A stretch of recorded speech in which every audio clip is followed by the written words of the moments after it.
सिंधी समाजाचे आराध्य दैवत भगवान झुलेलाल वरुणावतार यांच्याविषयी जोहर पार्टीचे अध्यक्ष अमित बघेल यांनी केलेल्या आक्षेपार्ह वक्तव्यामुळे सिंधी समाजामध्ये तीव्र संतापाचं वातावरण तयार झालेलं आहे। धार्मिक भावना दुखावल्याचा आरोप करीत बुलढाणा जिल्ह्यामधील सिंधी समाज, पूज्य सिंधी जनरल पंचायत ट्रस्ट आणि भारतीय सिंधू युवा मंच शाखा महाराष्ट्र प्रदेश यांच्या वतीने उपविभागीय अधिकारी प्रदीप पाटील व खामगाव शहर पोलीस स्टेशनचे ठाणेदार यांना लेखी निवेदन सादर करण्यात आलं। बघेल यांच्यावर तातडीने कठोर कायदेशीर कार्यवाही करण्यात यावी अशी मागणी शिष्टमंडळाने केली आहे।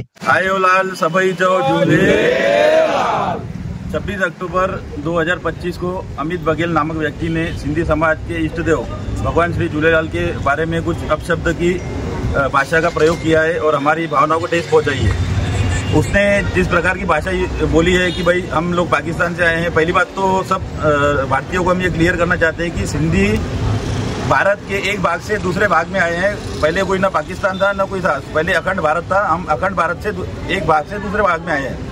तो इस प्रकार की टिप्पणी करने से हमारे भावनाओं को बहुत बड़ी ठेस पहुंची है और हम सरकार से विनती करते हैं कि ऐसे व्यक्तियों के विरोध कड़क से कड़क कार्रवाई की जाए और हमारे को न्याय दिया जाए।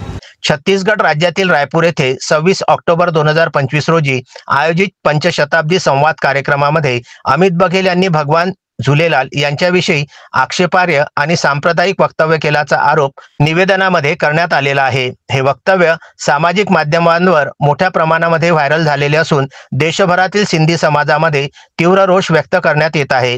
समाजाच्या श्रद्धा, परंपरा, धार्मिक आस्थेचा अपमान करणारे असे वक्तव्य अमान्य असल्याचे निवेदनामध्ये नमूद करण्यात आलेले आहे।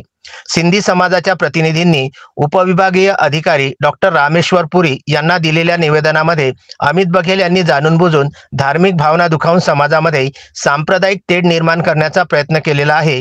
त्यामुळे प्रशासनाने या घटनेची गंभीर दखल घेऊन तातडीने चौकशी सुरू करावी आणि संबंधितांवर कठोर कार्यवाही करावी अशी मागणी करण्यात आलेली आहे। समाजाच्या धार्मिक भावनांचा आदर राखून भविष्यामध्ये अशा प्रकारची पुनरावृत्ती होऊ नये म्हणून ही कार्यवाही करण्याची मागणी प्रशासनाकडे करण्यात आलेली आहे। छत्तीसगढ़चे नेते अमित बघेल यांनी सिंधी समाजाचे आराध्य दैवत भगवान झुलेलाल यांच्याविषयी अपशब्द काढून सिंधी समाजाच्या भावनांना ठेस पोहोचवली। त्यांचे संपूर्ण भारतभर निषेध होत आहे। त्यांच्या विरुद्ध आतापर्यंत संपूर्ण देशामध्ये 29 ठिकाणी गुन्हे दाखल झाले आहेत आणि खामगावच्या सिंधी समाजाने देखील त्याचा निषेध केला आहे। आज सिंधी समाज बांधवांनी निषेध मोर्चा काढून या ठिकाणी एडीओ कार्यालय व पोलीस स्टेशनमध्ये निवेदन दिले आहे। त्याच्या विरुद्ध कठोर कारवाई व्हावी अशी मागणी केलेली आहे। याशिवाय अमित बघेल याच्या प्रतिकात्मक फोटोला जोडे मारून आम्ही आंदोलन केलेलं आहे। यापुढे जर प्रशासनाने त्याच्या विरुद्ध कारवाई केली नाही तर आणखी आंदोलन तीव्र करण्याच्या आमच्या भावना आहेत। त्यामुळे आमच्या भावना समजून शासनाने त्यांच्या विरुद्ध कडक कारवाई करावी अशी आमची मागणी आहे। विदर्भ न्यूज करिता ज्येष्ठ प्रतिनिधी मोहम्मद फारूक यांचा खामगाव येथून हा वृत्तांत।